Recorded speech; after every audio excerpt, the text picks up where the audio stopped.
The sound of a baby's cry sliced through the stillness of the small apartment like a blade. Sophie's wails echoed off the cracked walls and thin windows, filling the dim one-bedroom unit with a raw, desperate urgency. Maya Thompson stirred from the threadbare couch, her body stiff from another night of half-sleep. The cold from the leaky window had crept into her bones. She rubbed her eyes, pushed her tangled hair from her face, and forced herself upright. Sophie's cries were sharper, now hungry, insistent. Maya padded barefoot to the kitchenette, flicking on the single overhead bulb. Its yellow light revealed the small, cluttered space, an empty bottle on the counter, a nearly bare fridge humming weakly, and a dented metal sink filled with a few unwashed dishes. She opened the fridge. A lone carton of milk sat on the bottom shelf, nearly empty. There was no baby formula left. Her stomach clenched. "Oh no, no, no, no," she whispered. She grabbed the milk carton and tilted it over the bottle. Barely a few drops dripped out. Sophie's cries grew more frantic, echoing through the paper-thin walls. Maya held the bottle in one hand and pressed the other against her forehead. Willing herself not to panic, she crossed to the small table where her old laptop sat, surrounded by unopened bills. She flipped it open. The screen took its time to light up, like everything else in her life, sluggish, overworked, barely hanging on. She opened her bank account, hoping against hope. Balance, $3.27. That was it. No cash in her wallet, no food stamps left for the month. Payday was still over a week away. She sank into the rickety chair and buried her face in her hands. Sophie's cries in the background felt like a countdown clock ticking toward something she couldn't stop. Her throat tightened. She couldn't let her little girl go hungry, not again. Last week, she'd watered down formula to make it last an extra day. She'd promised herself she wouldn't do that anymore. Maya snatched her phone from the table, thumb shaking as she opened her messages. There was only one person she could ask, Noah, her older brother. He worked in HR at some tech company downtown. He wasn't rich, but he was stable. And when things were bad, he always tried to help. She typed quickly, "Noah, I'm so sorry to ask again. I just need $40 to get Sophie's milk. I'll pay you back on Friday, I promise." She hit send before she could lose her nerve. The message whooshed out into the digital void. She exhaled, trying to rock Sophie in her arms. "It's okay, baby. Uncle Noah's gonna help. He always does." But as the minutes passed, there was no reply. She checked the clock. Jam 11:47 p.m. Maybe he was asleep. Her phone vibrated. She glanced down, expecting a reply from Noah, but it was just a Venmo notification. Her brows furrowed. She opened it. $400 received. From Nick Caldwell. Note, get her what she needs. No strings attached. Her breath caught. "What the f?" she whispered. She stared at the name. She didn't know any Nick Caldwell. Her heart skipped in both fear and disbelief. Was this some kind of scam? A mistake? She opened her sent messages. Her eyes widened. The number she'd texted, she'd mistyped Noah's last digit. She'd messaged a stranger. Her first instinct was panic. She tapped out a new message. "I'm so sorry, I think I texted the wrong number. I didn't mean to be." Before she could finish, her phone buzzed with an incoming message. "Nick, I know. It sounded like you needed help. Don't worry about it." She stared at the words. No questions, no demands, no weird comments. Just simple, direct. Maya's throat tightened. "Who are you?" she typed. Nick, just someone who got a message at the right time." She bit her lip, unsure if she should continue. Her instincts screamed, caution people didn't just give away money. But Sophie's cries were subsiding now, as Maya warmed up the last of the milk. The notification was real. The money was real. She typed slowly. "I can send it back as soon as my paycheck comes in. I really didn't mean Nick. You don't owe me anything." By what she needs? Seriously. Maya stared at the screen, overwhelmed. Strangers didn't do this, not for people like her. For a brief, fragile moment, the weight pressing down on her chest loosened. Across town, in a penthouse overlooking the New York skyline, Nick Caldwell set his phone down on the marble countertop. The city glittered below, but the room around him was silent as silent. A framed photo set on the counter, face down. He hesitated, then turned it upright. A little girl with dark curls and wide eyes smiled back. His daughter, gone 2 years now. When he'd read Maya's text, something in him cracked open. He'd almost deleted it. But the memory of those late nights standing over a crib, helpless, had surged forward like a wave. He'd transferred the money before he could second-guess himself. His phone buzzed again. Another message from Maya. Thank you. I don't know why you did it, but thank you. He found himself typing back before thinking. You don't need to know why. Just take care of her back in Queens. Maya wrapped Sophie in a soft blanket, whispering, We're okay now, baby. Just for tonight. She ordered formula online with overnight delivery. For the first time in weeks, she allowed herself to breathe as she lay on the couch. Sophie asleep in her arms, her phone buzzed once more. Nick, good night, Maya. She stared at the name. She hadn't told him hers. A chill ran down her spine. Then she realized it was in her Venmo profile. She exhaled, half laughing at her own paranoia. Her reply was simple. Good night, Nick. And, really, thank you. She set the phone down, not knowing that a wrong number had just altered the course of her life. The next morning, Maya woke to a sliver of pale winter sunlight creeping through the cracked blinds. Sophie was still asleep beside her on the couch, curled against her chest, her tiny breaths soft and even. For the first time in weeks, Maya hadn't fallen asleep with that familiar knot of dread in her stomach. Her phone rested on the coffee table, black screen reflecting the dim light of the room. She picked it up, half expecting last night to have been a dream. But there it was, the Venmo notification, the text thread with Nick Caldwell. A stranger who had wired her $400 without hesitation. She scrolled up slowly, rereading each line. The messages were short, almost clipped, but they carried a quiet steadiness that had disarmed her. Get her what she needs. No strings attached. Nobody had ever said something like that to her without expecting something in return. Sophie stirred, pressing her face into Maya's sweater. Maya smiled faintly, brushing a strand of hair from her daughter's forehead. She reached for her phone again and, after a few seconds of hesitation, typed, Good morning. I just wanted to say thank you again. It meant a lot. She hit send, then immediately regretted it. She didn't want to seem needy, but almost instantly, the 3 dots appeared. Nick, morning. How's Sophie? She blinked at the screen. No small talk. Straight to Sophie. She's good. Slept through the night. Finally. Formula's arriving later today. Nick, good. Glad I could help. You don't owe me anything. Maya chewed her lip, unsure how to respond. She wasn't used to kindness, with no strings.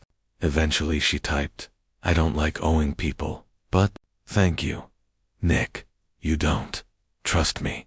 The conversation paused, and Maya thought it was over. She got up, made instant coffee, started folding a pile of laundry. But then, her phone buzzed again. Nick, can I ask something? Sure, Nick. Why didn't you ask a friend or someone closer for help? Maya froze, staring at the question. It wasn't judgmental, just curious. But it hit somewhere deep. She took a long sip of coffee and answered honestly, I don't really have anyone else. It's just me and Sophie. Hey. Few minutes passed before he responded. Nick, that must be hard. Yeah, but she's worth it. She attached a photo she'd taken earlier that morning. Sophie asleep on her chest, clutching her tiny stuffed bear. She wasn't sure why she sent it. Maybe because it felt natural. Nick, She's beautiful. For a moment, Maya imagined the kind of person he might be. His messages were calm, measured, like someone who didn't waste words. Older, maybe. But she pushed the thought away. He was just a stranger. That night, after Sophie had gone to sleep, their conversation resumed almost unexpectedly. Nick couldn't sleep. Thought I'd check in. How's the formula situation? All good now. Thanks to you, Nick, good. I remember those nights. Late feedings, panic when the can runs out. You have kids? Nick, I did. A daughter? She would have been 5 this year. Maya stared at the message, her chest tightening. I'm so sorry, Nick. Thank you. A long silence stretched between them. Maya didn't know what to say, but she didn't want to close the door, either. For some reason, she wanted to keep talking to him. I know it's not the same, but Sophie's the only family I've got left. Everything I do is for her, even when it feels like the world's closing in. Nick, I get that more than you know. Something shifted after that. The messages became more fluid, less hesitant. Over the next few days, they talked about little things. Sophie's obsession with the stuffed bear. Nick's inability to cook anything that didn't involve a microwave.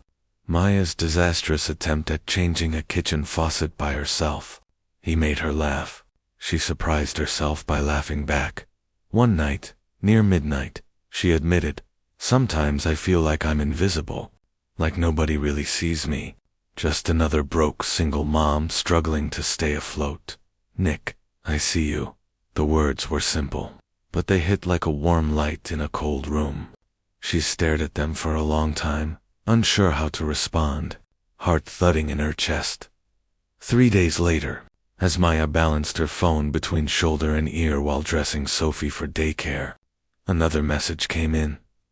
Nick, can I ask you something a bit unusual? That sounds ominous. Nick, it's not. I promise. Do you work in accounting? She frowned. Yeah, I used to. Got laid off 6 months ago. Been doing temp jobs since. Nick, you're good with numbers. Yeah, why? A few seconds later, a new message appeared. Nick, my company's going through a merger. We need an independent set of eyes on our books. Someone who's not tied to any internal politics. I remembered what you said about temp work. Would you consider coming in for an interview? Maya nearly dropped the phone. Wait, what? Your company? Nick. Meridian Technologies, Midtown. I'm the CEO. She sat down hard on the edge of the bed. CEO, of course he was. The way he wrote, the calm certainty in his words, it made sense now. Are you serious? Nick, very. You'd be temporary, well paid, and your daughter could use our in-house childcare. Think about it. Her heart raced. A week ago she'd been rationing formula. Now a CEO was offering her a job. I don't even know what to say. Nick, say yes. Or at least say you'll come in and talk. She laughed out loud, startling Sophie. Oh my God, she whispered. She typed back, okay, I'll come in. Maya stood on the sidewalk outside Meridian Technologies, clutching Sophie's small hand and staring up at the glass and steel tower that seemed to slice into the cloudy Manhattan sky. She felt completely out of place. Her second-hand wool coat, though neatly pressed, had a frayed hem, and her boots were scuffed from too many winters. Businessmen and women streamed past her in sleek coats and polished shoes, swiping keycards to enter the revolving doors. She took a deep breath, smoothed Sophie's curls, and whispered, okay, sweetheart, here we go. Sophie looked up at her with wide eyes, clutching her stuffed bear. Maya crouched down to straighten Sophie's little backpack. You're going to have so much fun in the daycare here. Mommy's just going to talk to someone for a little bit, okay? Sophie nodded solemnly, though she didn't really understand. She just knew that her mom's hands were shaking more than usual, inside the lobby. Marble floors reflected the glow of recessed lighting. A massive digital screen displayed Meridian Technologies in sleek silver letters. followed by stock tickers and promotional videos. Maya hesitated at the reception desk, feeling as if everyone could see through her, could tell she didn't belong in a place like this. The receptionist, a woman in her 40s with a flawless bun, greeted her with a professional smile. "Good morning. Can I help you?" Hi," Maya said, shifting Sophie onto her hip. "I'm here to see Nick Caldwell. He invited me for an interview." The receptionist's eyebrows lifted slightly, then softened. "Of course. Mr. Caldwell's assistant is expecting you. Please sign in." She handed Maya a visitor's badge and gestured toward the security gates. "The daycare center is on the second floor. Someone will escort your daughter." A young woman in scrubs appeared to take Sophie by the hand. Sophie clung to Maya's coat at first, but the woman crouched down, showing her a basket of toys. And soon Sophie allowed herself to be led away. Maya watched until they disappeared down the hall. Her chest tightened. Leaving Sophie anywhere was always hard, but she reminded herself this was a chance she couldn't afford to mess up. She approached the security gates. A uniformed guard scanned her badge, then directed her toward a bank of elevators lined with brushed steel. She stepped inside, heart hammering as the elevator whisked her upward. Floor after floor flashed by until finally, 50 glowed above the doors. When the elevator opened, she stepped into a space that felt like a different world entirely. The top floor was quiet, carpeted in gray, with clean lines and minimalist decor. Floor 2 ceiling windows revealed the city below, sprawling like a circuit board. A woman with a tablet, Nick's assistant, apparently greeted her with a crisp, "Ms. Thompson, right this way." Maya followed her through a hallway of glass-walled conference rooms until they reached a set of double doors. The assistant pushed them open, and there he was. Nick Caldwell stood by the window, hands in his pockets, staring out at the skyline. In person, he was taller than she expected, his presence quiet but commanding. His dark suit was tailored perfectly, his tie understated. He turned as they entered, and for a second, Maya forgot how to breathe. "Ms. Thompson," he said, a small smile curving his lips. His voice was exactly like his messages, calm, steady, but warmer than she'd imagined. "I'm glad you came." "Of course," she managed, trying to keep her voice from trembling. "Thank you for everything." He waved her toward a seat across from his desk. "Let's talk." The interview wasn't like any she'd ever experienced. Nick didn't ask trick questions or demand to know why she'd left her last job. Instead, he leaned back slightly, hands clasped loosely, and asked, "Tell me what you're good at." "No corporate buzzwords. Just you." She blinked. Numbers?" she said honestly. "I'm good with numbers, patterns, finding things that don't line up." "Have you ever done forensic accounting?" "Not formally, but I've had to clean up some real messes. I worked at a mid-size firm before the layoffs. I caught a payroll error that had been overlooked for months." His eyes sharpened at that. "Interesting." She felt the urge to fill the silence, so she added quickly, "I know I don't have a flashy resume, but I work hard, I don't miss details, and I'm not afraid to dig." Nick studied her for a long moment. Maya shifted under his gaze, wondering if she'd said too much. Then, unexpectedly, he smiled.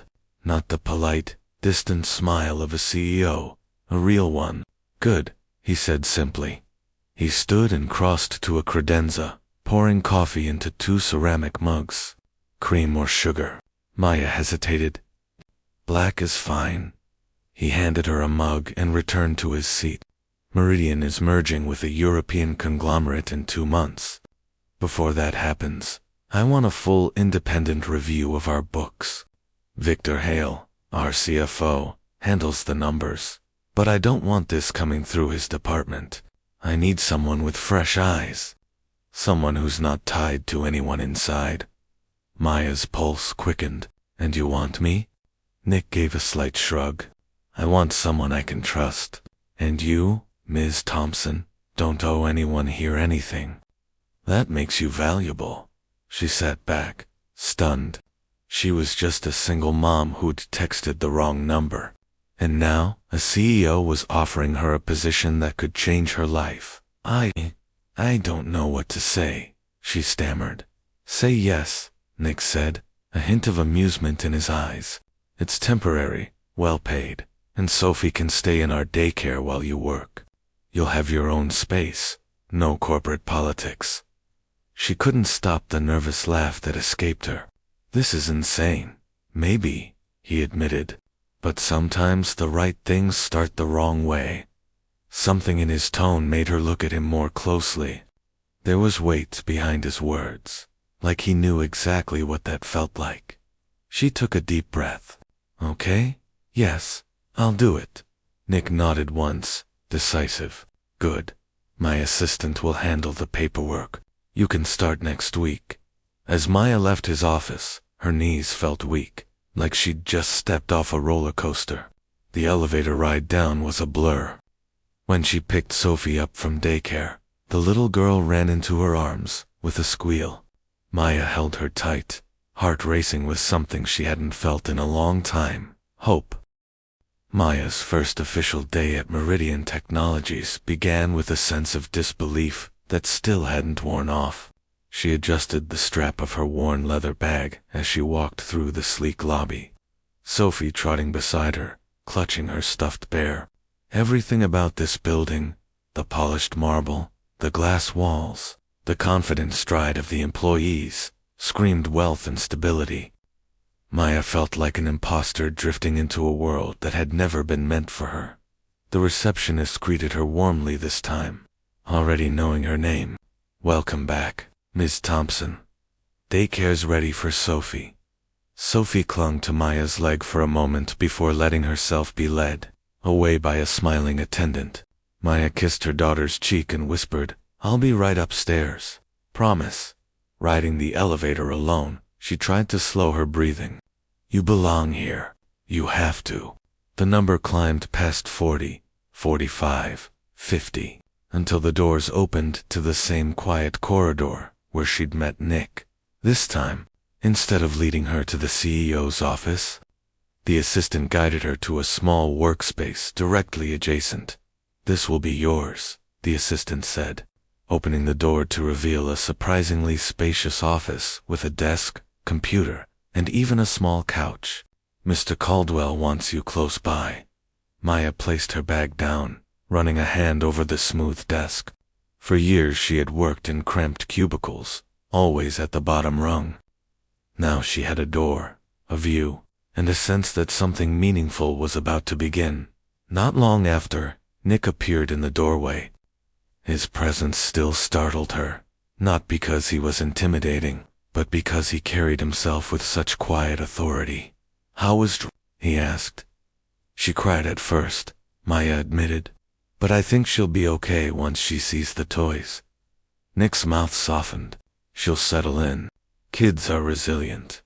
He stepped into the room and set a folder on her desk. Here's your first project. These are preliminary reports from the last quarter. Tell me what you see. Maya flipped the folder open. Rows of numbers stared back at her, familiar and comforting in their own way. Columns of expenses, revenues, reimbursements. She scanned quickly, her trained eye picking out patterns. Most of it looked standard, but one entry caught her attention. Vendor reimbursements that seemed oddly repetitive. Small amounts spread across multiple accounts. She looked up. This section, it doesn't add up. It looks like someone tried to make large amounts seem smaller by scattering them. Nick nodded slowly, as if confirming something he already suspected. That's what I thought. Maya frowned.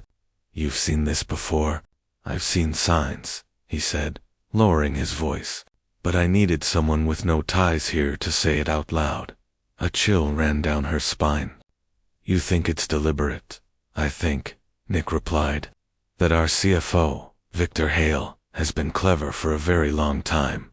But cleverness only works until someone pays attention. Maya pressed her hand against the desk. She had come here for a job, a paycheck, Stability for Sophie. She hadn't expected to be thrown into corporate intrigue on day one. "Why me?" she asked quietly. "Because you don't owe anyone here anything," Nick said simply. "That makes you dangerous to people like him." The weight of his words lingered as he left her office. Maya returned to the folder, heart pounding. She traced the numbers again and again, realizing this wasn't just about mismanagement. It was a deliberate siphoning millions, maybe hidden in plain sight, by midday. She had a small stack of notes detailing the inconsistencies. She needed coffee, so she made her way to the staff lounge. A few employees sat around chatting, their laughter echoing off the tile. Conversations hushed slightly as she entered, and she caught the sidelong glances. "That's her," someone whispered. "The one with the special office next to Caldwell's." Maya kept her chin up, pretending not to hear, but inside, she burned. She poured herself a coffee, trying to steady her nerves. This wasn't the first time people had whispered behind her back. She'd survived worse. As she turned, a man blocked her path. He was tall, impeccably dressed, with sharp features and a smile that didn't quite reach his eyes. "Miss Thompson, isn't it?" he said smoothly. "Yes," she replied, cautious. "Victor Hale," he introduced, extending his hand. "CFO." Her stomach dropped. "Of course. I hear you're working closely with Nick," Victor said, his tone friendly but laced with something sharper. "Quite the privilege for someone." Maya forced a polite smile. "I'm just helping with some reports." Victor's eyes narrowed slightly, as if he could read her discomfort. "Well, be careful, Miss Thompson. Numbers can be misleading if you don't understand the whole picture. I'd hate for you to misinterpret something and put yourself in an awkward position." The warning hung in the air, veiled but unmistakable. Maya swallowed hard. "I'll keep that in mind." Victor gave a small nod, then walked away, leaving her shaken. She returned to her office, heart hammering. Nick had been right. This wasn't just a job. It was a war she hadn't realized she was stepping into. That evening, after picking up Sophie, Maya sat on the couch with her laptop, combing through another set of files Nick had emailed. Sophie played on the rug, humming softly to herself. The more Maya dug, the more the puzzle came into focus. Layered invoices, duplicate payments, vendor shells. Victor Hale had been stealing in broad daylight, confident nobody would notice. She closed her laptop and rubbed her temples. The responsibility pressed heavily on her. She wasn't just fighting for her own paycheck anymore. If this blew up, it could destroy the company, and Nick along with it. Sophie climbed onto the couch and curled against her. "Mommy tired?" she asked in her small, sweet voice. Maya kissed the top of her head. "A little, but I'm okay." As she held her daughter close, she realized something with startling clarity. This wasn't just Nick's battle. It was hers too, because, for the first time in years, someone had trusted her, truly trusted her, with something that mattered, and she wasn't going to let him down. The following Monday, the office of Meridian Technologies buzzed with the rhythm of a city waking up. The glass tower reflected the pale autumn sun, each window catching the light like a mirror. Maya walked through the revolving doors with a deep breath, clutching her laptop bag and Sophie's lunchbox. She had dropped Sophie off at the company's daycare that morning, something that still felt unreal. Her daughter had a cheerful smile on her face as she waved goodbye, oblivious to the fact that this building was where her mother's life had begun to shift. Maya settled into her temporary office, a compact but well-equipped space adjacent to Nick's floor. A wall of windows opened to the skyline, and for the first time in years, she felt like she belonged somewhere more than just the shadows of survival. She opened the company's accounting software, reviewed the files she had downloaded the previous Friday, and began running. Her fingers moved swiftly, almost instinctively. Numbers were her language, and discrepancies were the whispers she could always hear. By mid-morning, something odd caught her eye. Several Small invoices, under $10,000, had been approved by the finance department in a staggered pattern. Different suppliers, different dates. But the structure was eerily similar, always just below the amount that would trigger a second layer of review. Individually, they were innocuous. Together, they painted a pattern. Maya leaned closer to the screen, her brow furrowed. She opened a spreadsheet and began listing the transactions manually. By the 15th line, her heart picked up speed. Someone was bleeding the company slowly, cleverly, and consistently. It wasn't sloppiness. It was intentional. Maya. Nick's voice came from the doorway. He was dressed in his usual tailored suit, tie loosened slightly, as if he had been in meetings all morning. There was an ease to his presence that contrasted with the seriousness of his job. I see you're deep in thought. She turned the monitor toward him. Look at this. These payments, different vendors, different dates, but the amounts are structured to avoid secondary authorization. Whoever did this knew the approval thresholds. Nick stepped into the room, hands in pockets, studying the data with sharp eyes. How much are we talking? She exhaled. Just from what I found this morning, around $200,000. But this is just one quarter.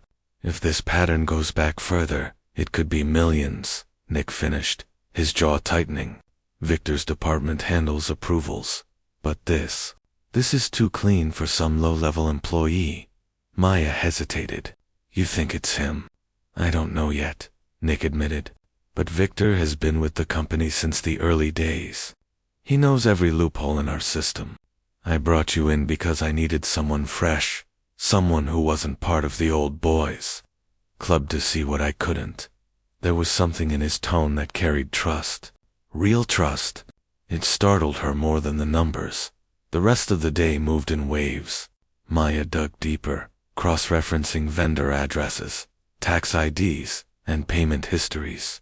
She uncovered a series of shell companies, all registered to a single P.O. box in Delaware. It was the kind of scheme she had read about in corporate scandals, but had never imagined stumbling upon. Herself as the office emptied near sunset. Maya was still at her desk, surrounded by stacks of printed invoices. Nick appeared again, holding 2 cups of coffee. I figured you'd still be here, he said, placing one on her desk. She blinked, realizing she hadn't eaten since breakfast. Thank you. I lost track of time. He sat on the edge of the visitor's chair, his posture relaxed but his gaze thoughtful. You're good at this. Really good. Maya shrugged, uncomfortable with praise. Numbers don't lie. People do? Nick smiled faintly. That's exactly why I hired you. Before she could respond, the lights in the hallway flickered. Just once, like a heartbeat. Maya froze. Nick noticed it too. He stood, scanning the hallway through the glass door. The cleaning crew usually arrived later, and most employees were gone by now. She returned to her computer and noticed something unsettling. The cursor on her screen moved without her touching the mouse. For a split second, a window opened and closed so quickly she almost thought she imagined it. Nick, she whispered. Someone's in the system. He came over instantly, leaning beside her chair. Show me. I didn't do that, she said, pointing to the log entry flashing on the bottom right corner. A remote session had been initiated on her terminal from an internal network address. Her palms turned, clammy. Nick's voice dropped. Unplug your Ethernet cable. She yanked the cable out, heart racing. The cursor froze. Nick pulled out his phone, calling IT security immediately. Lock down Maya Baker's terminal. Trace the remote IP. I want logs for the last hour. As he hung up, he looked at Herno CEO mask, no polished detachment. Just a man who understood danger. They know you're onto something. Maya swallowed hard. You think it's Victor? Nick didn't answer right away. I think whoever it is just made a very stupid move. They stayed a few more minutes, waiting for it. The office, usually a haven of productivity, felt colder now, shadows lengthening across the glass walls. Maya packed her laptop in silence, suddenly aware that this job was no longer just numbers and spreadsheets. She was in the middle of something real and dangerous. Nick escorted her downstairs to the lobby. As the elevator doors closed, he glanced at her. From now on, we keep this between us and IT security. No one else. If they're watching your terminal, they'll watch your email too. Maya nodded, still gripping her laptop like a lifeline. I didn't sign up for this. No, Nick said softly. But you're the only one I trust to find the truth. And for the first time, Maya understood that this wasn't just a temporary job. It was a turning point. The next few days unfolded like a storm gathering strength just beyond the horizon. Maya arrived early every morning, often before the sun cast its first light on the glass facade of Meridian Technologies. The lobby was still and echoing at that hour, the hum of the security gates the only sound as she walked through.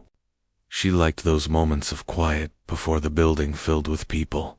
It gave her a chance to prepare, just for the work but for the tension she knew awaited after the breach on her terminal. Nick had arranged for IT to set up an isolated network for her workstation. She now worked with restricted access, under constant monitoring. Every click, every login was tracked, not because he doubted her, but because they both understood how high the stakes were. Victor Hale had been with the company for over a decade. He was charming, meticulous, and untouchably or so, everyone thought. Maya opened the spreadsheet she had built to track suspicious transactions. The list had doubled since her first discovery. Each entry was like a thread, and she had started pulling on them one by one. Her brow furrowed as she found another vendor, Blue Peak Logistics, with a Delaware P.O. box. Same structure, same invoice amounts, same approval stamps. It was as if someone had created a pipeline hidden in plain sight. Her phone buzzed. A message from Nick. Conference room for B. Bring everything. She gathered her files and hurried upstairs. Nick was already there when she arrived, sleeves rolled up, leaning against the table like someone who'd been waiting. His usual air of calm authority was tinged with intensity today. Morning, he said without looking up. What do you have? She spread out her documents across the table. 5 more vendors, all connected through one shell company. Whoever set this up was careful. They used different names, different dates, but the pattern is identical. Nick leaned over, scanning the papers. This is more elaborate than I expected, he murmured. If Victor is behind this, he's been bleeding us dry for years. Maya hesitated. Nick, what if it's not just him? Something like this would need more than one person. Someone in procurement, someone in accounting. His gaze met hers, sharp and focused. That's exactly what I need you to figure out. Quietly, they worked side by side for hours, the conference room slowly filling with the smell of coffee and the rustle of papers. For someone like Nick's 2 boardrooms and billion-dollar deals, it was surprising how hands-on he became. He wasn't the kind of CEO who gave orders from afar.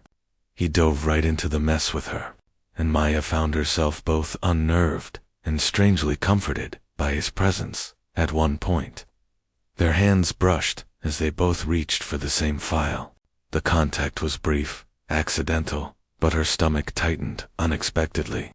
She looked up, startled to find him watching her, not in a predatory way, but with a kind of quiet attentiveness that unsettled her more than it should have. She quickly pulled back, focusing on the papers. Nick cleared his throat. You're good at this, he said. Most people wouldn't have noticed the pattern this quickly. Most people aren't. Single moms who've had to fight tooth and nail to keep a roof over their heads, she replied dryly. Numbers are honest. They don't pretend to like you, then disappear. Nick's eyes softened, but he didn't push. Instead, he returned to the spreadsheets, and their conversation shifted to strategy. They decided to compile a full report to present to the FBI contact Nick had been coordinating with, in secret. Maya would finalize the financial evidence, while Nick worked on securing internal communications and board support. It wasn't safe to confront Victor directly yet. They needed proof that would be impossible to dismiss.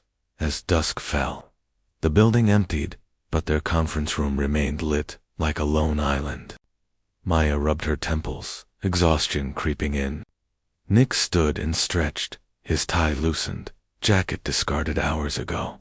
"We should take a break," he said. "Come on. There's a diner across the street that has decent pie." Maya blinked. "Pie? Now?" He grinned, the tension in the room easing slightly. "Yes, now. You look like you're about to fall over." Against her better judgment, she agreed. The diner was warm and dimly lit, with a nostalgic smell of coffee and cinnamon. They slid into a booth, two overworked people temporarily escaping their reality. Nick ordered coffee and 2 slices of pecan pie, and for a brief moment, they were just 2 people sharing a late-night snack. Not a CEO and a struggling single mother caught in a corporate conspiracy. "Why did you help me that night?" Maya asked suddenly, surprising herself. "When I texted you by accident. You didn't owe me anything." Nick stirred his coffee slowly. "I had a daughter," he said softly. "She died when she was 5. Leukemia. There were nights when I'd give anything to hear her cry just one more time. Your message. It reminded me of what it means to love someone so much that pride doesn't matter." Maya felt her chest tighten. She hadn't expected that answer. "I'm sorry," she whispered. He nodded, not looking at her. "You don't have to be. But maybe that's why I didn't ignore it.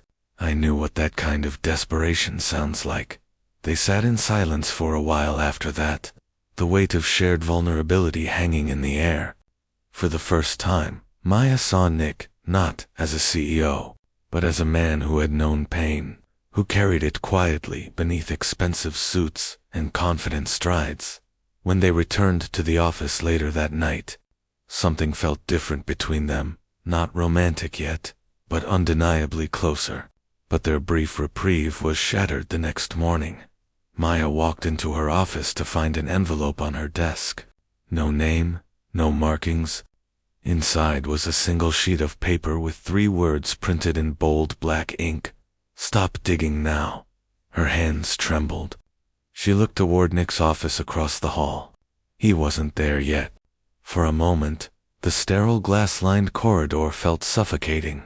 She folded the note carefully and slipped it into her bag.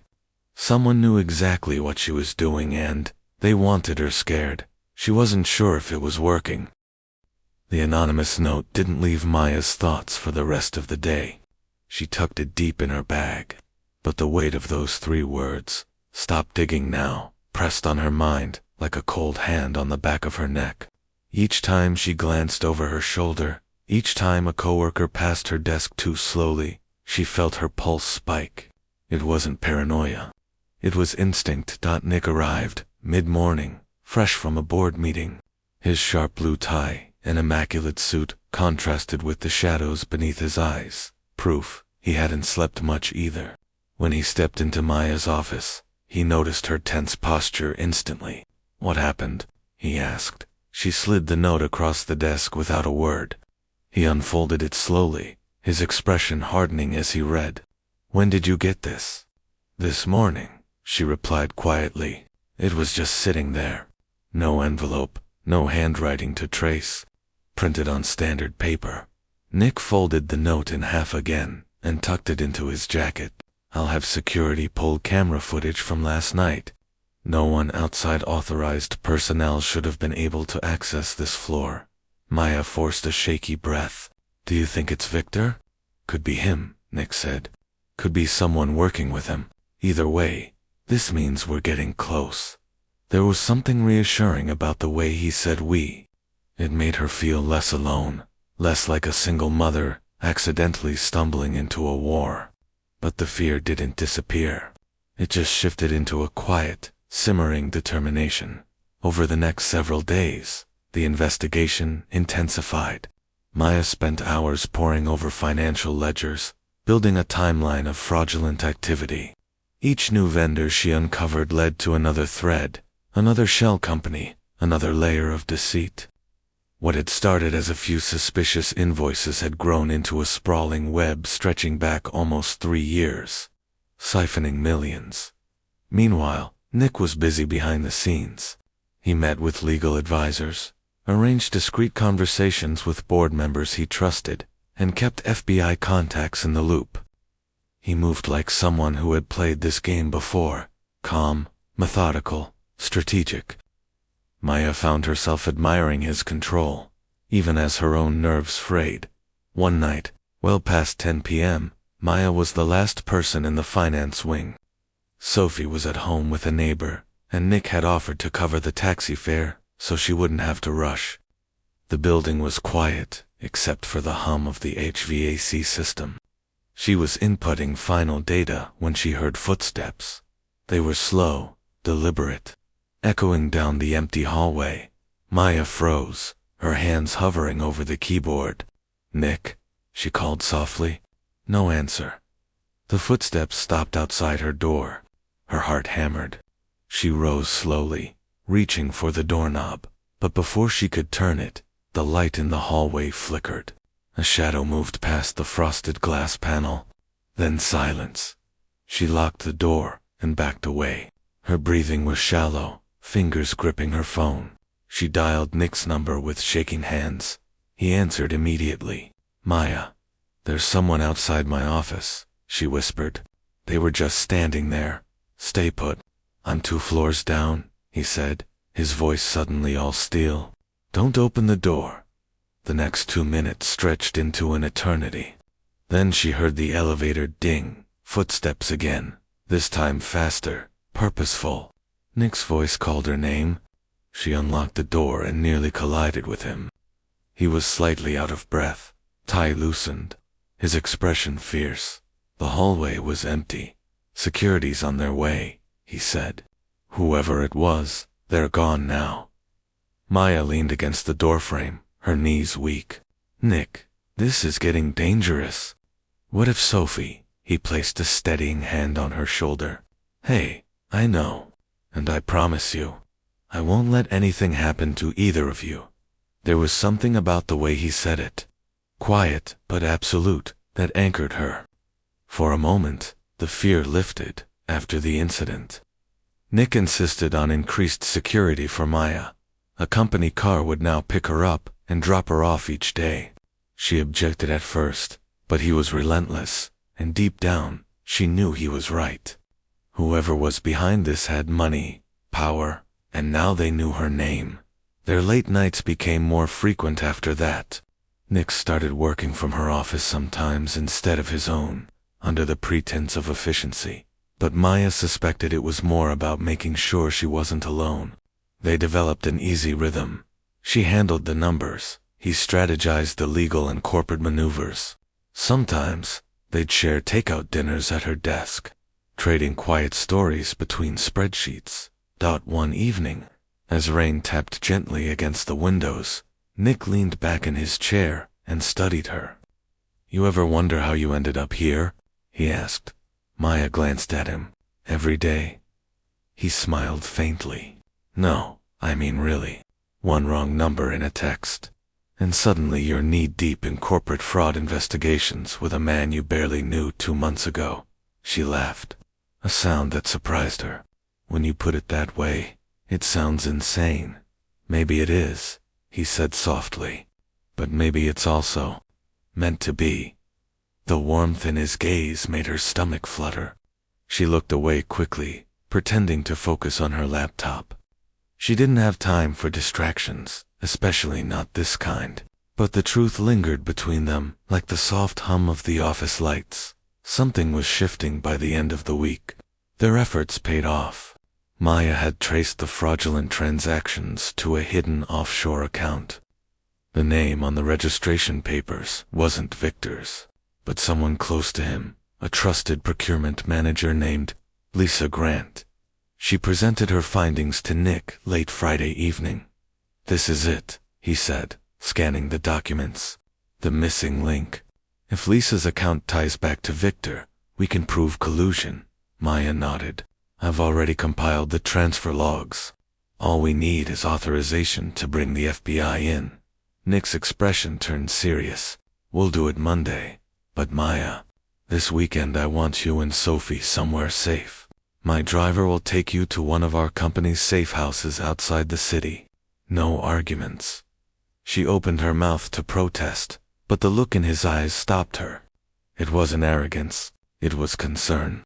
Real, palpable concern, and against every instinct to remain independent. She found herself agreeing as she packed up her things that night. She glanced back at her office. The stacks of files, the glowing screen, they were more than work now. They were proof that she mattered, that she wasn't invisible anymore. For years she had fought just to survive. Now, for the first time, she was fighting for something bigger, and she wasn't fighting alone.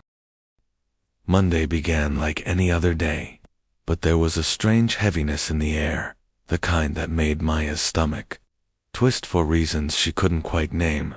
She arrived at Meridian's headquarters with Sophie in tow, kissed her daughter goodbye at the daycare, and took the elevator to her floor.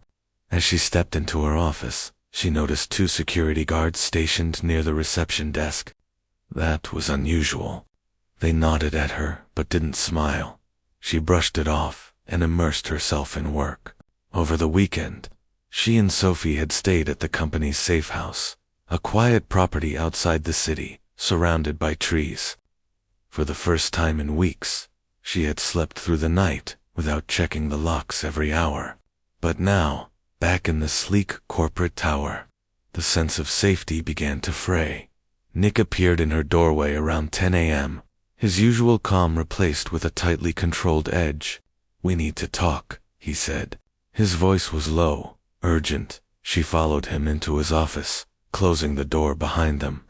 He handed her a folder, thick, official-looking, stamped with legal insignia. Inside were printed screenshots of wire transfers, fake invoices, and emails, all bearing her name, all showing her as the one who had initiated the fraudulent payments. Maya's blood ran cold. "This is fake," she whispered. "I know," Nick replied, "but Victor has already circulated it to the board, and he's tipped off the Financial Crimes Division. They're on their way." Her knees went weak, and she gripped the back of a chair. How fast?" "Minutes," he said grimly. "We need to move now." Almost as if on cue, the distant sound of sirens began to wail. Not loud enough to be inside the building yet, but close. The security guards near the lobby suddenly made sense. Nick strode to a panel behind his desk, pressed his thumb against a hidden scanner, and a section of the wall slid open to reveal a narrow passageway. Maya stared in disbelief. "What is that?" "An emergency exit. When you run a multi-billion-dollar company, you prepare for hostile takeovers, or worse," he said. "Come on, Nick. I can't just run," she said, panic rising. "If I disappear now, it'll make me look guilty." "They're not coming here to talk," he cut in, eyes locking onto hers. "Victor has power in this city. If you're taken in without protection, he'll bury you before you ever see a courtroom. Trust me, Maya." The sirens were louder now. She thought of Sophie downstairs, of the life she had built, piece by fragile piece. Her hands were shaking, but she nodded. "Okay?" They slipped through the hidden corridor just as security and law enforcement stormed the executive floor. The passageway was narrow, lit by dim emergency lights, leading to a service elevator that bypassed the main lobby. Nick punched in a code, and the doors opened with a quiet hiss. As the elevator descended, Maya clutched her bag to her chest. Her mind raced with fear and disbelief. How can he forge everything so fast? Emails, transfers. Victor's had years to set up contingency plans, Nick said. He's framing us, because we're the only ones who can expose him. They exited into an underground parking garage where a black SUV waited, with the engine running. One of Nick's trusted security officers, a tall woman named Dana, held the door open for them. "They've already issued warrants," Dana reported. "Cops are swarming the upper floors." Nick guided Maya into the back seat. First stop is Sophie, he said. Then we head to the safe house. Within minutes, they were pulling away from the building, blending into the city traffic as patrol cars sped in the opposite direction. Through the tinted windows, Maya caught a glimpse of uniformed officers entering Meridian's lobby. Her pulse thundered in her ears. Sophie was safe. Blissfully unaware, as Dana retrieved her from the daycare with a story about a surprise trip. She giggled when she saw Maya, reaching out her small arms. That simple, innocent gesture nearly undid Maya. She hugged her daughter tightly, whispering, "It's okay, baby. Mommy's here." The drive to the safe house was silent, except for the sound of tires on wet pavement. Rain had begun to fall, streaking the windows with silver lines. Maya stared out at the blurred cityscape, the gravity of their situation sinking in. She was officially a fugitive. Her face, her name, soon they'd be on the news, twisted into a story she didn't control. Nick broke the silence. "I've already contacted the FBI. They're aware of Victor's activities, but this escalated faster than anyone expected. We'll coordinate with them from the safe house.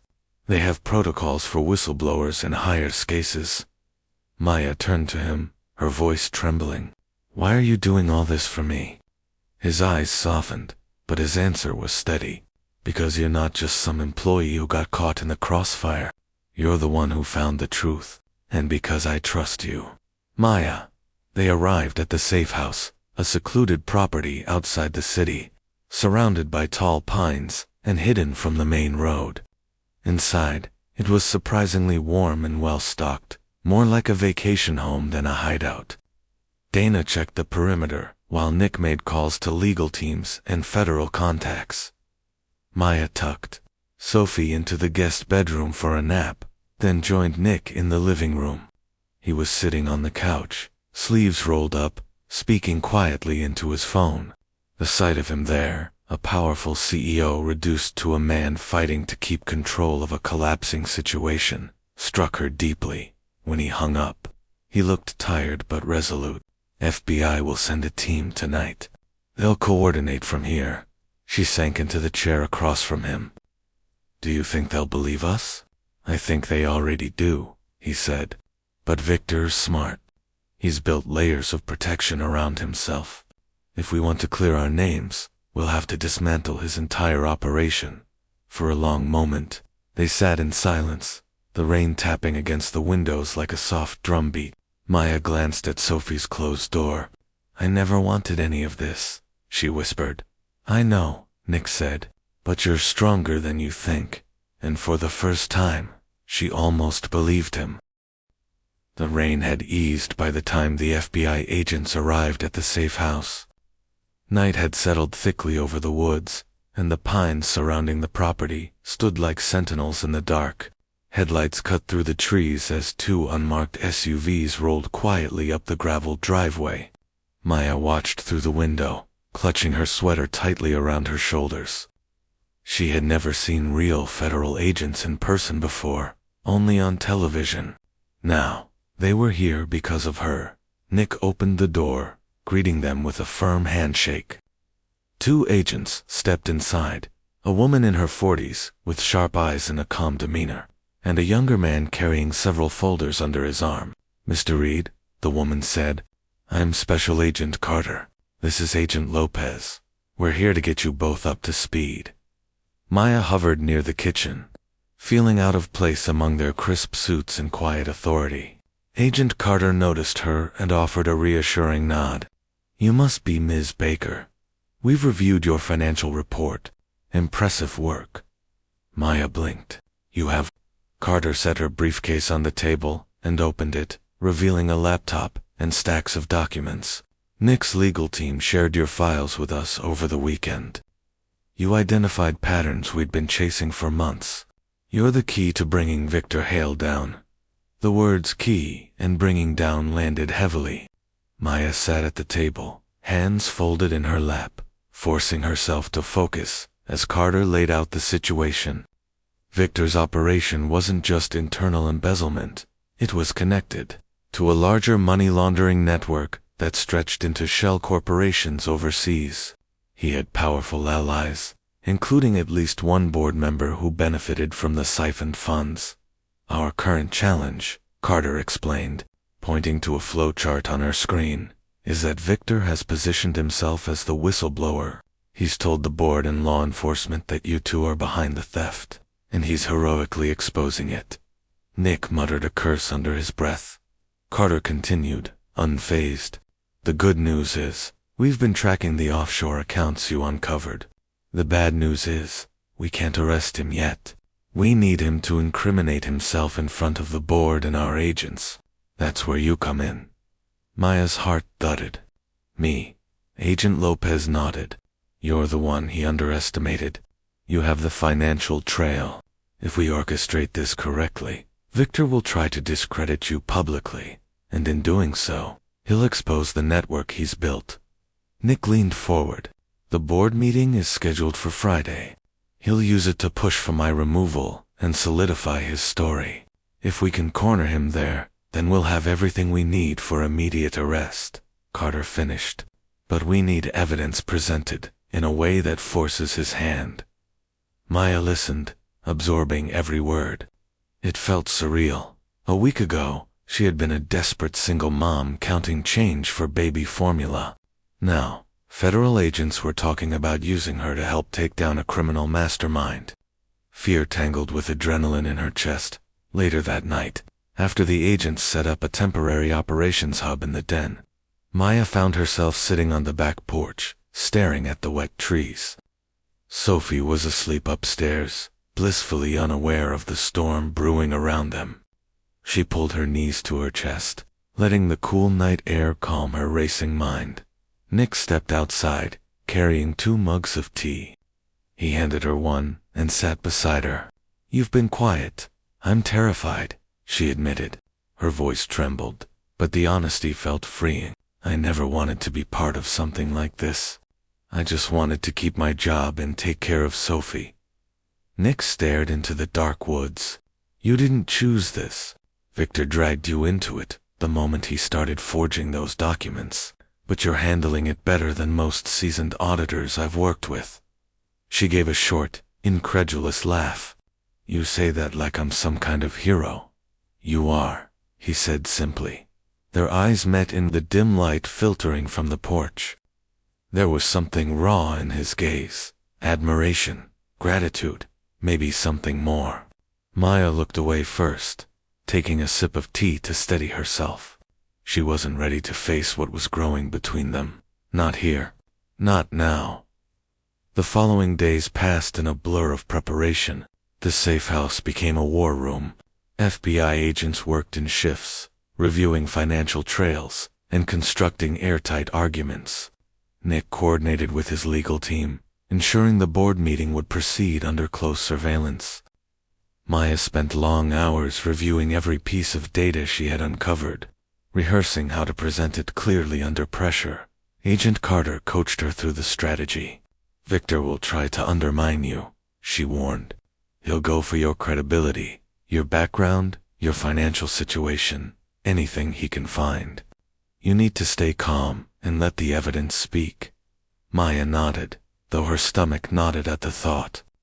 Victor was ruthless. He wouldn't hesitate to humiliate her in front of everyone. One evening, as they reviewed documents side by side, Nick caught her rubbing her temples. Hey, he said gently. You need rest. I can't, she murmured. What if I mess up? What if I freeze in front of everyone? He reached over and lightly touched her hand, not romantically, but with a quiet steadiness that made her look up. You won't, because you've been the strongest person in the room since this started. Something in his tone made her chest ache in a way she hadn't expected. For years, no one had believed in her. Not her ex, not her old bosses, not even herself at times. And now, this man, a CEO, who could have ignored a single desperate text, was looking at her like she was capable of moving. Mountains. By Thursday night, the plan was finalized. Victor believed Maya and Nick were on the run, and he was preparing his evidence to present at the board meeting. FBI agents would be stationed in an adjacent room, ready to intervene once Victor revealed his scheme. Maya would confront him with her findings at just the right moment, forcing him to respond in front of witnesses. As she lay awake that night in the safe house, listening to Sophie's soft breathing beside her, Maya felt a strange mixture of fear and clarity. She didn't know what the future held, but she knew this much. She wasn't just a bystander anymore. She was part of the fight. And come Friday, she would be ready. Friday morning dawned gray and heavy, as if the sky itself understood what was about to unfold. Maya stood in front of the mirror in the safe house bedroom, smoothing the sleeves of her blazer with trembling hands. She hadn't worn formal clothes since her interview at Meridian weeks ago, and this time the stakes were infinitely higher. In just a few hours, she would be standing in front of a room full of powerful people, people who didn't know her, didn't trust her to expose one of their own. Nick knocked on the door. "You ready?" She took a shaky breath and turned to face him. He was in a tailored charcoal suit, looking every bit the CEO, but there was a softness in his eyes when he saw her, a quiet reassurance that steadied her heartbeat. "As ready as I'll ever be," she said. The ride into the city was silent except for Sophie humming softly in the back seat. Dana, their security officer, drove while two FBI's UVs followed at a discreet distance. They would all enter the building separately, to avoid drawing attention. Maya watched the city blur past, her hands clenched in her lap. When they arrived at Meridian, the lobby buzzed with reporters. News of the investigation had leaked, though no names had been confirmed. Victor had clearly set the stage, planting whispers, feeding the narrative. Nick guided Maya through a side entrance, his presence a quiet anchor against the storm outside. The boardroom was on the top floor, a space of glass and steel that overlooked the skyline. The long mahogany table gleamed under recessed lights. Around it sat the board members, dressed impeccably, their expressions a mix of curiosity and suspicion. Victor stood near the head of the table, his silver hair perfectly combed, his expensive suit immaculate. He looked every bit the loyal CFO about to save the company from traitors. Nick entered first, composed but firm, taking his seat at the head of the table. Murmurs rippled through the board. Victor stepped forward with a folder in hand. "Ladies and gentlemen," he began smoothly, his voice carrying the practiced authority of a man who'd spent decades in power. "It pains me deeply to bring this to you, but the evidence is undeniable. Over the past several months, funds have been siphoned from company accounts. Through my internal audit, I've traced these transfers back to our CEO, Nicholas Reed, and a temporary accountant he hired without board approval, Maya Baker." The room erupted in whispers. Maya's pulse pounded in her ears. Hidden behind a side door, she waited for Carter's signal. Victor clicked a remote, projecting fabricated emails and doctored wire transfers onto the screen. "Here you can see the correspondence between Mr. Reed and Ms. Baker, authorizing the creation of shell companies. Millions of dollars have vanished. I brought this to the authorities, of course, but I wanted you to hear it from me first." Nick leaned back in his chair, face unreadable. "You're accusing me of orchestrating fraud in my own company?" "I'm not accusing," Victor said with a practiced sigh. "I'm presenting facts." That was the cue. Agent Carter, seated quietly at the back of the room, disguised as a legal observer, gave Maya a nod. Maya pushed open the side door and stepped into the boardroom. Every head turned. She walked to the front with her laptop and a stack of files, her heart hammering against her ribs. Victor's confident smile faltered. "Ms. Baker," he said smoothly, "I wasn't aware you were invited." "You didn't invite me," she replied steadily. "They did." She nodded toward Nick. Then the agents who had quietly taken positions near the exits. She connected her laptop to the projector. The screen changed from Victor's forged evidence to her spreadsheets, the original data she had uncovered. "What you just saw was fake," she said clearly, forcing her voice to stay level. Here's the real story. She walked them through the transactions, step by step. Every shell company, every offshore account, every forged invoice. She didn't embellish. She didn't dramatize. She let the numbers speak. And as she spoke, the room grew still. This pattern started 3 years ago, Maya continued. The amounts were kept deliberately small, to avoid detection. The shell companies are registered to a P.O. box in Delaware, controlled by Lisa Grant, Victor Hale close associate. Here are the signed approvals from Victor's department. A board member interrupted. Are you saying Victor orchestrated this entire thing? I'm saying the evidence leads back to him, Maya replied calmly, and to those who helped him. Victor laughed, a sharp, brittle sound. This is absurd. She's a nobody. A temp hire with no credentials. Why should anyone believe her over me? Maya met his gaze steadily. Because unlike you, I didn't doctor the records. And because the FBI has been watching your offshore accounts for months. At that, Agent Carter stood. Mr. Harmon, I think we've heard enough. Victor's mask cracked. His eyes darted toward the exits just as 2 agents approached. You think you can set me up? He snapped.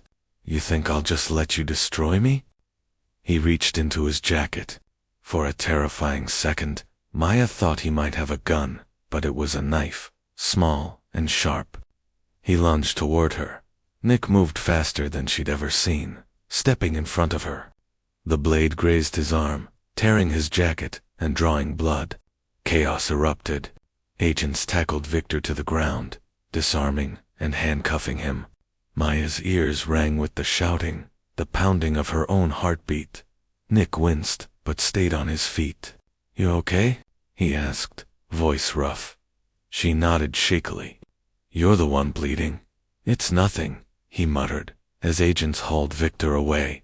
The boardroom was left in stunned silence. The evidence Maya presented was irrefutable, and the spectacle of Victor's outburst sealed his fate. Carter turned to the board members. You'll receive a full report shortly. Mr. Harmon and several accomplices are now in custody. Nick looked at Maya, blood staining his sleeve, a faint smile breaking through the exhaustion. You did it. She exhaled a shaky laugh.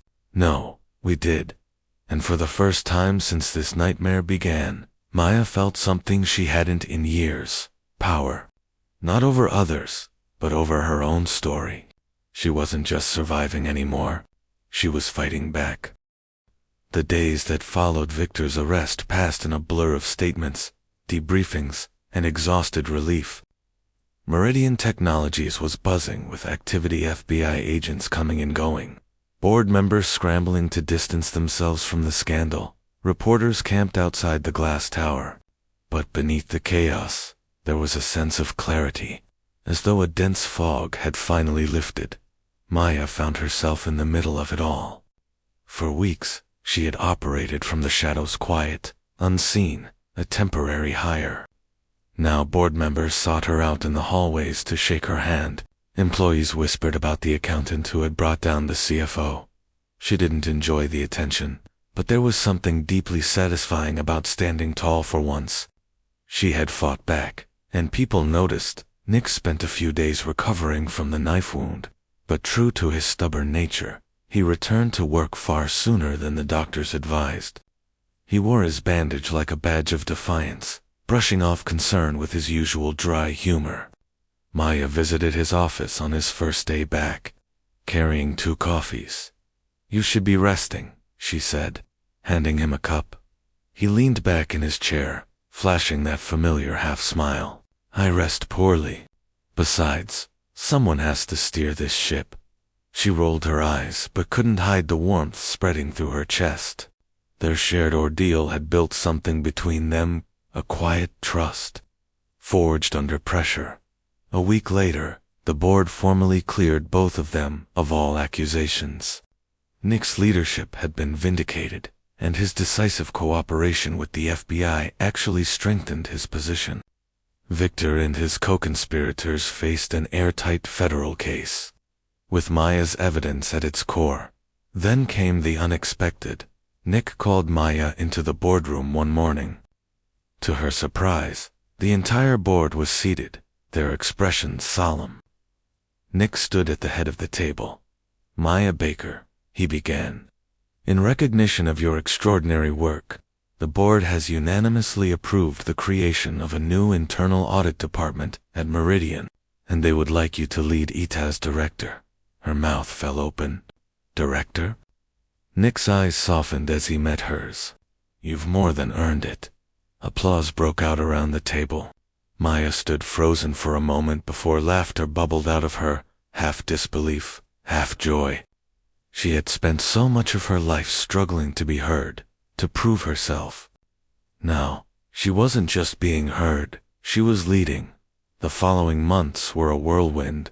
Maya adjusted to her new role, hiring a small but formidable team to overhaul Meridian's financial controls. She set up strict new protocols, implemented transparency measures, and built a culture that valued accountability. For the first time in her career, she wasn't just patching someone else's broken system. She was designing one from the ground up. Sophie thrived, too. The company daycare had become like a second home for her, filled with friends and caregivers who adored her. Nick often stopped by during lunch breaks to read to the kids, something that made the employees laugh, but secretly admire. Maya would catch glimpses of him there, sitting cross-legged on the floor in a designer suit, surrounded by toddlers. It was a sight she never grew tired of. Somewhere along the way, the lines between their professional partnership and something more began to blur. It started with late dinners after long workdays, shared rides home, quiet conversations that stretched into the night. Nick was patient, never pushing, always giving her space. But his presence was constant, warm, steady like a light that never flickered. 6 months after Victor's arrest, Meridian held its annual Christmas gala. The ballroom of the Grand Seattle Hotel shimmered with golden lights and deep red velvet ribbons. A massive tree dominated the center, decorated with ornaments collected from employees around the world. Music floated through the air, mingling with laughter and the clinking of champagne glasses. Maya wore a simple but elegant navy dress, her hair swept into loose curls. Sophie wore a tiny red dress and twirled near the tree, giggling. It was the first Christmas in years that didn't feel like a burden. Nick approached her through the crowd, wearing a black tuxedo that made him look both dashing and impossibly familiar. "You clean up well," he said, offering her a glass of champagne. "So do you," she replied with a smile that came easier than it used to. They stood together for a moment, watching Sophie dance with one of the daycare teachers. It struck Maya how far they'd come from a desperate text message in a freezing apartment to this glittering room full of light and possibility. Then, Nick cleared his throat.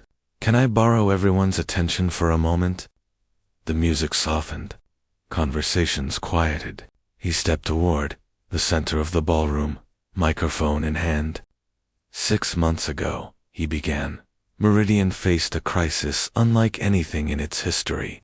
And in the middle of that storm stood a woman who had every reason to walk away, but didn't. She stood up for the truth, for what was right, and in doing so, she changed this company forever. Maya's cheeks flushed as every eye turned to her. Nick continued, "Maya Baker, you came into my life by accident, but nothing that followed has felt accidental. You've shown courage, brilliance, and heart not just for this company, but for Sophie, for your team, for me." He turned toward her, and the room seemed to shrink until it was just the two of them. He reached into his jacket pocket and pulled out a small box. "Maya," he said softly, "will you marry me?" Gasps filled the room. Sophie clapped her hands, not fully understanding but sensing the excitement. Maya stood frozen for a heartbeat. Her mind flashed through everything, the poverty, the loneliness, the fear, the fight, and now here he was, on one knee, offering not a rescue, but a partnership. Tears filled her eyes as she nodded. "Yes," she whispered, then louder, "Yes." The room erupted in applause. Nick stood and wrapped his arms around her, lifting her slightly off the floor. Sophie ran toward them, and they folded her into their embrace.